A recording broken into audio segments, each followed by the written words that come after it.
The vulnerable in society are being cared for.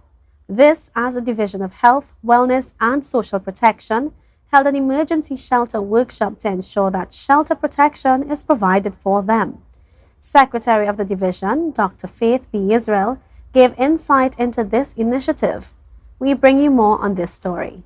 The workshop was facilitated by the Department of Gender Affairs. Secretary Dr. Faith B. Yisrael explained that in the case of an emergency, shelters will be available and are safe for all individuals, which includes ensuring that we take into consideration gender-based violence issues. Dr. B. Yisrael stated that there were representatives from 2 United Nations agencies who were facilitators. These agencies were the United Nations Fund for Population Activities and the United Nations High Commissioner for Refugees. These representatives are assisting them in identifying areas of concern and ensuring that they put things in place to deal with these areas. So we have stakeholders here who are from TEMA, for example, who is responsible for our emergency response on the island.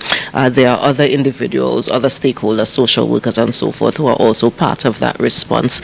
She noted that if they are ever in a position to mount shelters, they will be safe and the safest for those who are most vulnerable, which includes women, children and other individuals from marginalized communities. Dr. B. Yisrael expressed the desire to do more than just providing an emergency shelter that only provides people with a place to sleep and eat. We want to ensure that those individuals are the safest that they can possibly be, which means putting systems in place to prevent any kind of gender-based violence. And because we don't want a situation where coming out of a shelter, coming out of an emergency, we have individuals who have been further traumatized or further abused because they were in the shelter space. Dr. B. Yisrael said that she thinks of this initiative as a way to protect the vulnerable. However, it is specifically a way to ensure that more trauma is not added in a setting that is already traumatizing.